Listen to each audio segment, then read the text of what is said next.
I have to admit, Cardfight Vanguard Skyride is definitely an interesting take on the Vanguard as a whole, as not it only decided to go straight off into the Yu-Gi-Oh! Race route or Sevens or Go Rush, depend on how old you are. But I'm not gonna lie, I thought that it would be impossible to bring the ridiculousness that is what the MC main deck Virgila actually capable of from the manga to the game format. But lo and behold, they actually managed to do it, and it actually is not bad. And on top of that, all of these cards are a rare or lesser. I'll say this now, Dragon Empire is eating well this booster. And yeah, as usual, I'm gonna be talking about what are the right line effects and how it works, on top of the fact that what are the good and the bad aspect of the deck as a whole. So let's start off with the right line, and nothing much to see here, it's just Virgila straight from the manga in all of his different form. And I'm not gonna lie, the grade 3 looks a little bit underwhelming.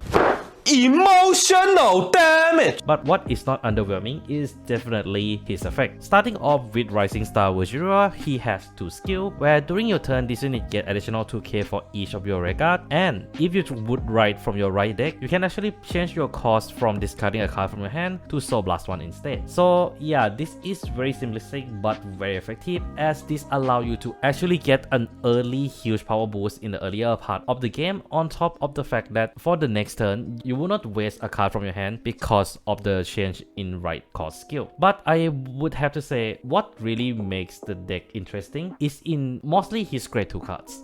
As we're moving into Shooting Star Virgila, Virgila also has 2 skills, one which is specifically to Vanguard, where if you have 4 or more regards, you can reveal one Virgila card in your right deck, and if you do so, this unit get additional critical until the end of turn. Very simplistic, but very good in conjunction with a specific order that comes with this deck. But before that, let's talk about the second skill. When this unit is rolled upon, look at the top 7 cards of your deck, choose up to grade 2 card among them, review it and put it into your hand and shuffle your deck. If it was rolled upon by a grade 3 or greater Vanguard with Virgila in its name, you may look at all cards in your deck instead of top 7. Let's go! So there is a few aspects that you have to see here that is actually really cool for this particular deck, and that is the fact that for one, Virgila is actually a generic right line, and a really good one at that. I mean, you look at this and you look at Nirvana right line. How could this happen to me? Yeah, that's a lot of difference. And in all fairness, the fact that you guarantee to search any grade 2 card also means that you are guaranteed to search into the card that I would consider to be one of the most important cards in this deck, and that is Stardust Blade. I know I normally cover the whole right line first, but I feel this is really important. So what Stardust Blade do? Well, it essentially is a normal order that is specific for Virgila only, where after you activate it, you can look at top 5 of your deck, choose up to 1 unit card that is grade less than or equal to your Vanguard, call it to your record circle and shuffle your deck, then choose one of your Vanguard. They get 2 particular skills. So the first one is exactly what you see in the manga, as when your record is retired by your opponent card's ability, search your deck for up to 1 normal unit, call them to record and shuffle your deck.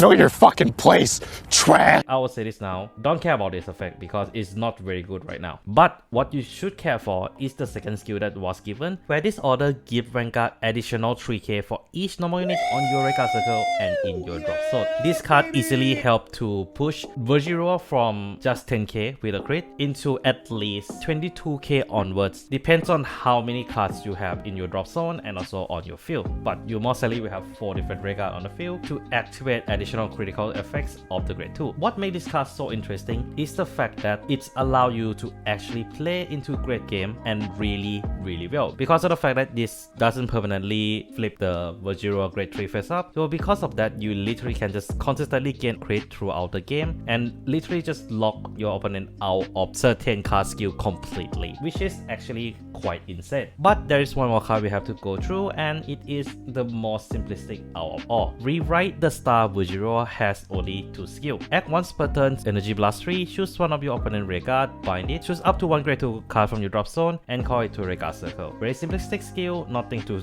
complain here, but board building is really nice, especially combine it with the order. And then secondly, when it's an attack counter blast 1, choose one of your grade 2 record and stand it. The main focus of this deck is to build your board as much as possible and actually clap really hard with your Vanguard and hopefully your record. Vanguard, as there is a few key aspects that you have to see here, and that is the fact that for one, the deck really relies on Stardust Blade to actually do something, because of the fact that for one, the deck just help to filter, and for two, this is where Virgila power source really at, and because of that, you are gonna be relying a lot of cards like Justina, which is the order cycle, and Latifa. Both of these cards interact with a normal order really well and also help you to play normal order as well. So if you cannot really draw into this card in earlier parts of the game, your deck offense definitely drops.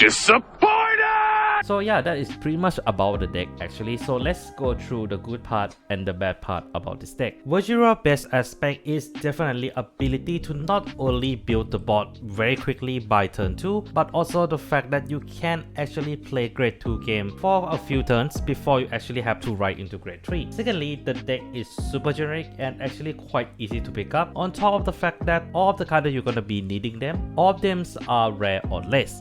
But that's where the good part about this deck ends, as the deck still have an issue, and that is the fact that if you cannot get your normal order up and running, your deck definitely will see dip in offensiveness, on top of the fact that the deck has a reliance on grade 2 in specific. This also means that you are forcing to run cards like Dirkham to actually get additional boost, but that also means that you are not gonna be having a lot of cards that has multiple use at all, which is lacking for a modern era of the format decks. But that is pretty much Virgila, the deck that I thought would be impossible to make due to how ridiculous it seemed at first, but Virgila actually did it. But what do you guys think? Do leave down in the comments below, and yeah, that's all I have for today. Take care of yourself, and this is Manga signing out.